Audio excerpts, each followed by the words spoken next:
Welcome back to the Paper Soprano podcast. I am your host, and my name is Heidi, and it's great to have you guys here. I'm having quite a luxurious day. It has been quite the day. I'm so grateful because I didn't have to go into work today for one of my jobs. But one of them, yeah, I didn't have to go in. So, pretty pumped about that, not gonna lie. And, yeah, spent the morning just, like, going grocery shopping for myself and doing a couple other things, other errands for myself, and having a grand old time just having a Friday morning off. What a freaking treat, okay? And we have a beverage here, of course, because it is now Friday night. And it's actually so magnificent. This is a sour. Let's see, what's it called? It's called Jam Up. Boysenberry Blackberry Dry Hopped Sour. Jam up, you guys. Ew. And the art on the front of the can is like this weird, I want to say Medusa-y, like there's a bunch of snakes and like a looks like a woman's mouth. I don't know, lots of weird stuff happening here. Joey Rex is the artist from New York City, New York. His tag is at I am Joey Rex. So if you're looking to find out more about this guy who did the art on this one can of sour that I have in front of me, go check him out. But for real, like, this is a really good sour. I'm really into it. Very happy that I got it. And we're just living our lives. I've got a couple things that I wanted to tell you guys about. So, get this, okay? So when I went out to go get these sours, because I was on a mission today. I was very much like, okay, I really want to have a sour. I'm not like trying to get any of these stupid, like Trulies or seltzers. No, I want a sour. And that's just what I want. So I went into this place that I have frequented before. And it's like a beer store. So it's like specific to beer. There's no liquor there. Also, if you're under 21, hop off this pod. Okay, this is inappropriate content for you. But if you're not, if you're over 21, keep listening. So, yeah, basically I went into this place and there's just a lot of options. If you've ever been into like a beer store or a place that just sells beer, it's kind of overwhelming. Like they have a ton of selection and there's always like a bunch of weird IPAs, like thousands of IPAs that you're just like, okay, great. It's an IPA. Like, can we move on from the IPAs? I'm so against IPAs. I just hate dark beer. I hate it. I think it tastes like battery acid. I think it tastes like an ashtray, actually, not battery acid. It's not acidic enough for me because I like sours. But these IPAs that everybody be drinking these days, gross. Disgusting. Tastes like you literally took somebody's old crispy ashtray, dumped it in a seltzer water, swirled it around, and put some like old coffee grounds in there and like put it in a fridge and then bottled it. Like, disgusting. I'm sorry. If you think that you can get me an IPA that I'm gonna like, I'll give you $10. I will literally hand you a $10 bill because I guarantee you I'm not gonna like it. I'm just not gonna like it. It's gonna be gross. But anyway, so I'm in this place, right? And I'm looking for a sour specifically. And I have this problem. I have this truly real problem with like social anxiety where I don't feel like I can ask anybody for help in the store unless I have like a valid reason. So just hang on here. I faked a phone call. basically, is the story here. I faked a phone call because I felt strange just walking up to the guy who works there, who was also, mind you, about my age. I felt like it would have been weird for me to just be like, hey dude, like, do you have any sours? Like, I was walking around there for like a good 5 minutes before I faked this phone call. And you're probably thinking to yourself, Heidi, why did you fake a phone call?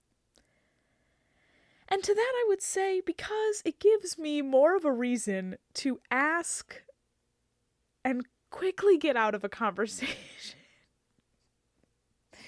It's so terrible. There's really no reason for it, but I did it. And Kat, if you're listening, I faked a phone call with you on the other end because you gotta have a good backstory. You just have to. So I faked a phone call and Kat was on the other line. And I was like, hey girl, what do you want? And it was this whole thing. Like I literally went to town on this backstory because it's not believable. Like, you know what's worse than faking a phone call? Getting found out that you're faking a phone call. So you gotta have a good backstory. So anyway, I'm asking Kat what she wants. And of course, she says sours. And I'm like, great, that's what I want. So I asked the guy, I'm like, hey, do you have any sours? And like, it's clear that I'm on the phone. So he's like, oh yeah, they're like over here. And he like walks over there and shows me. And he's like, yeah, these are we only have like a couple. And I was like, cool, kind of validated because I definitely didn't see a lot of them, not a lot of selection. And, you know, that just made it so much easier for me. In my messed up brain, like in my literal, like screwed up brain, that was like, yes, successful. You didn't have to talk to him about it. It was like a controlled environment. And then I hung up the phone with imaginary Kat. And then I was able to like be like, oh yeah, hey. Like I walked back over to the section and like perused a little bit more. And then I was like, oh, okay.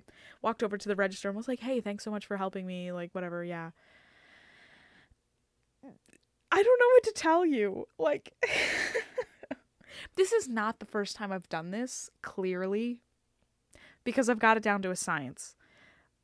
Basically, whenever you're doing something that could be assumed as like a little bit weird or like just like a little bit annoying, like if you're asking someone for help for something, or if you're like, oh, you know, I'm getting a bunch of stuff from Dollar Tree, like oh my god, should I even tell you this story?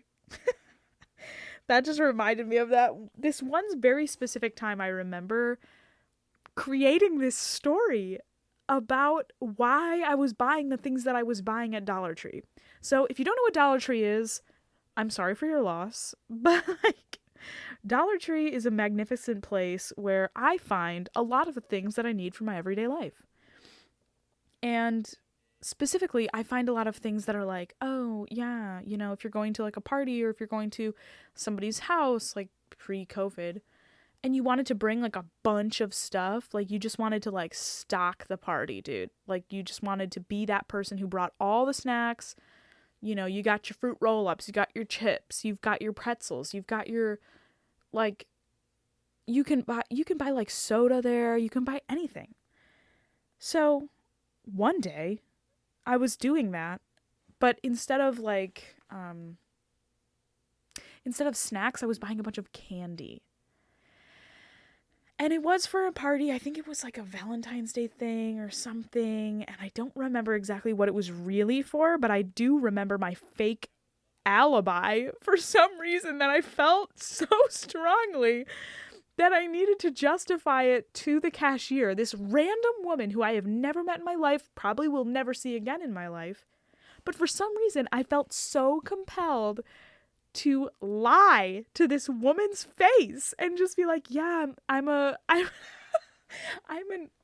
elementary school teacher and I'm buying these for the kids in my class, because I didn't want her to judge me for buying like 6 things of Kit Kats, you know, like at the Dollar Tree.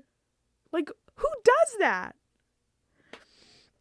Anyway, so that's the kind of person I am in social situations where I'm alone in like a store setting. I don't know. I do not know. It just happens. I'm like compulsive, like story maker-upper, like just liar when it comes to like I don't know, like essential workers, like when people are busting their butts at a Dollar Tree, or when they're busting their butts at a grocery store or whatever. Oh my God, I've totally done that at Whole Foods. Now I'm just thinking about it, totally, 100%. Because I asked someone I asked someone very specifically, an employee who was my age, who I felt like, you know, might help me or whatever. And, but he just appeared so frustrated and so tired looking. Like when I actually started talking to him, I was like, hey, like, I know this is really weird, but do you guys have like this thing? And I think it was, you know what I think it was? It was vegan fish sauce. So like I was looking to make pad thai, and if you want to make pad thai vegan, you have to find freaking vegan fish sauce. So I was like, you know who probably has vegan fish sauce? Whole Foods, because they've got all the weirdest crap I've ever heard of.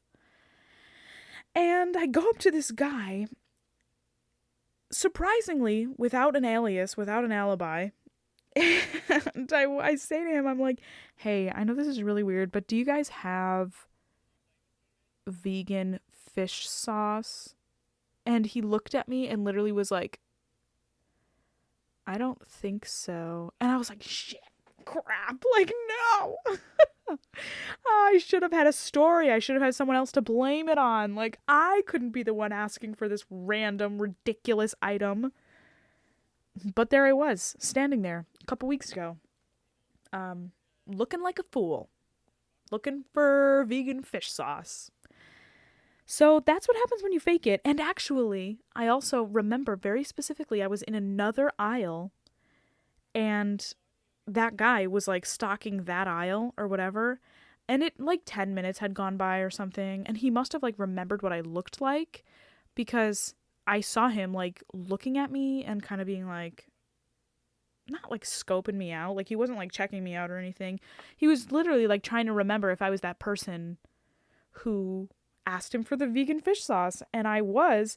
And he actually like approached me, and at that point I had created an alibi. I had created a story.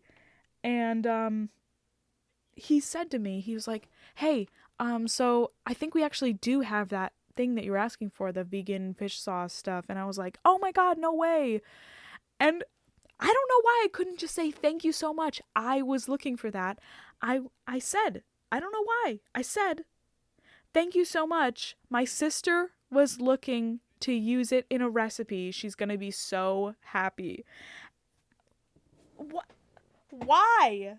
Why did I say that? Like, why did I say that? Why did I feel the need to deflect? I don't know. I haven't thought about this as something that I needed to talk about with my therapist, but maybe I do. Anyway, so that's what's been going on today. We also had some good lessons going on today. We had some good singing happening. Very happy for my students currently. They're doing great. And also, I would just like to formally announce. Hold on, I'm going to take a sip of this long, long awaited sour that I made up stories to get. Delicious. I would just like to say that I feel like I have been kind of reignited in my passion for music lately.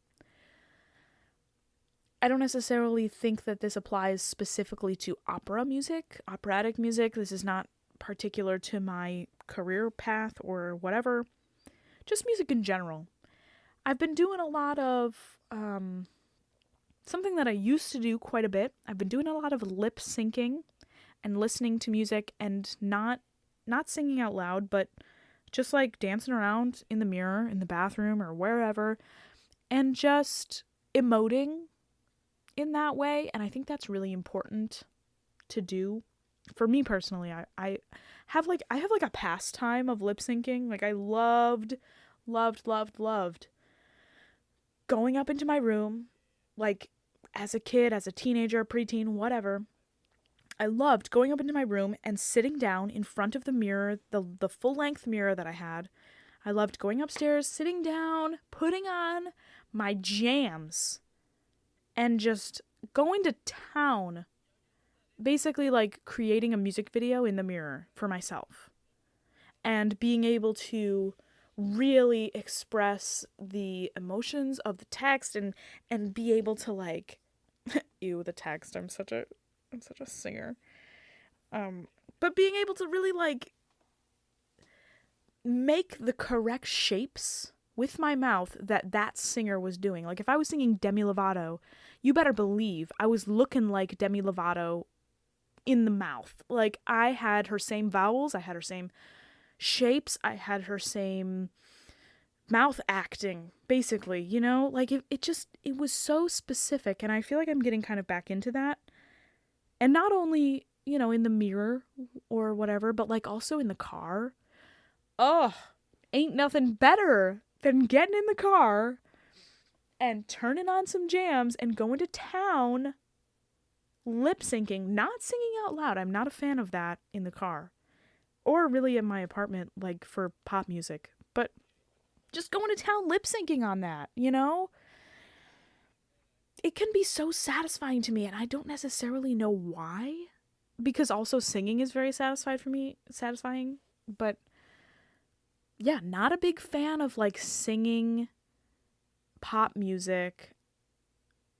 I don't know, because I kind of am, but like in the car, you know, people love to sing in the car. They sing, they belt their brains out, they blast everything. But I don't necessarily love that. I find it kind of constricting and kind of unsatisfying.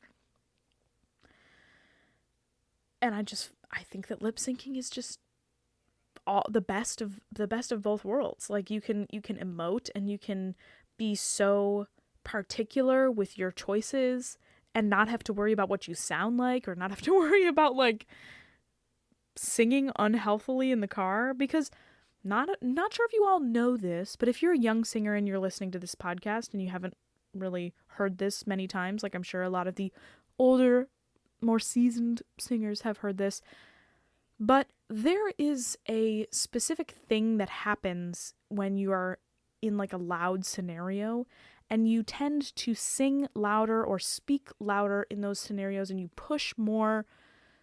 And even just having the sounds of a car, the sounds of a vehicle, that's like a loud scenario.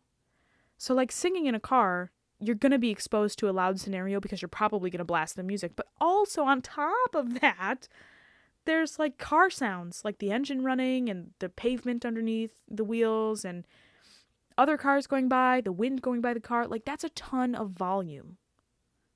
So I don't know. I don't love singing in the car, but I do love lip syncing in the car. Oh my god. Really good stuff. And yes, for any of you hearing this, you know, any of you hearing this, I am drinking this sour with a straw out of a glass because I'm an adult and I can make my own choices. So don't come for me. Yeah, you guys. All right, let's read our minute sketch. I'm gonna move my beverage. Okay, you guys. Today, oh god. All right, welcome. If this is your first podcast, welcome. I hope that you enjoy this next upcoming segment. It's where I read something with a bunch of errors in my reading, and you guys laugh at me at how I can't speak the English language. So, enjoy. I'm just kidding. But for real, there are some really difficult pieces of language in here that I'm doing my best, okay? I'm doing my damn best. And today we have in our Minute Sketches, the great composer's book, which we take with a big grain of salt every day because it was written in the 30s. We have Peter Tchaikovsky, the symphonic apostle of gloom. Oh, me. Relatable. Oh my god. Anyway. Is Tchaikovsky usually spelled with a W? Tchaikovsky. Is it not a V? Do we Americanize that? Okay, well, I'm gonna have to look that up in a minute. But anyway, okay, here we go. A combination of epilepsy with extreme sensitivity and emotional intensity and no evidence of music was this composer's heritage from the parents who gave him birth from Petrograd on May 7th, 1840. Not an ideal equipment for a lawyer, one would say, nevertheless, he dutifully, here we go. He dutifully was graduated from the School of Jurisprudence at 21, accepted a position in the Ministry of Justice, Harry Potter, is this you? And enjoyed music in a purely amateur fashion.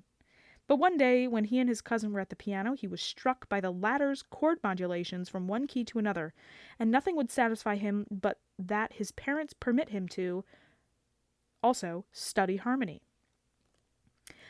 A 5-year course at Petrograd Conservatory under Nikolai Rubinstein, for which his excessive zeal introduced him to write as an exercise as many as 200 variations on a single theme. Sheesh. Resulted in his appointment as professor of harmony at Moscow University. All of his early compositions were operas, all bad, but he persisted. Ah, rude. The Oprichnik,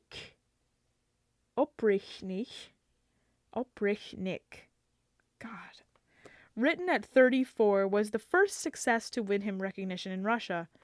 It won him, too, a tragedy in the unsought affection of a young woman, Antonia Milyukova, who boldly proposed marriage. Oh my god, she proposed? Yes. I'm living for that. In all chivalry, he consented and actually went through with it, only to flee to Switzerland within weeks of vowing distractedly never to return. Jeesh. Okay, never mind. Sorry. A year later, sadder and a wiser man, he resumed his teaching in Moscow. Fortunately, he was relieved of financial anxiety by a wealthy widow, Frau von Meck, who settled on him in an annuity which enabled him to devote himself wholly to composition. Okay. His letters to his incomparable friend, whom he never met personally, reveals in words as his music and harmonies the sensitive, morbid, yet loving and generous soul of their writer. Wait a second. So basically you're telling me he had like a sugar mama? Okay. Fine. 6 splendid symphonies. The symphonic poems Francesca da Rimini and Manfred, many operas including Pique Dame and Eugene Onegin. Wow, that's the only one I know. Chamber music and outstanding piano and violin concertos were the products of his Russian genius plus his German training, if not purely national in his technique of expression, wholly so in spirit. Especially in the 6th, or Pathetic Symphony, is one long, magnificently orchestrated sob. Oh, relatable. In its depression may have been prophetic, but for almost as soon as it was completed, Tchaikovsky contracted cholera from drinking unboiled water while an epidemic was raging in Moscow. Too soon. Too soon for an epidemic raging in Moscow. When was this? 1840-ish? Probably 60s or 70s. Yeesh. He had, okay, trigger word here, trigger word suicide. He had several times attempted suicide, and now finally on November 6th, 1893, nature granted him his wish to die. Thus passed the most freely expressive composer of the Romantic school in Russia. Wow. Okay. Yeah, so that took a lot of turns, you guys. Sheesh. I don't really know what to say. I think the thing that most stuck out to me was the old widow that just like gave him a bunch of money, never met him. Fine, totally cool. Can I get one of those? Like, can we all get like an old widow to relieve our financial anxieties? Thanks. Oh my god. Wow, yeah. All right, so we're gonna go because that was a lot. And yeah, you guys, I hope you enjoyed this podcast. Oh, we're going to have a guest tomorrow if everything goes well. We will have a guest on the podcast tomorrow. And also, tomorrow is our 80th episode. Just let that sink in. 80. 80. We've been doing this for 80 days in a row. Can you believe it? I can't. And I've been the one doing it. But yeah. So I hope you enjoyed this podcast. I really appreciate all the people who have been listening for 80 days. Good Lord, what are you doing? Like, why? Oh, but anyway, if you want to support this podcast, you can go ahead and hit the subscribe button, and you can also hit the bell icon next to it, which will notify you every time that I post, which is, at this point, every day. You can also comment on this video in between me burping. You can. Oh, God. You can like this video if you feel so compelled. And yeah, I hope you have a wonderful morning, afternoon, evening, or night, whenever you happen to be listening to this podcast. And this, of course, is the Paper Soprano podcast. And I, of course, am your host, Heidi Schneider. And it has been quite a pleasure to speak with you today. Hope you don't judge me so much for all of the literal lies that I tell people who work as like cashiers or work in like positions of like store management or whatever. I don't know, okay? I just feel bad and I feel like it's easier if we just lie about it, okay? But don't worry, I'm going to talk to my therapist about this, so have no fear. All right, you guys. Thanks so much for listening. I love you, mean it. Okay, bye.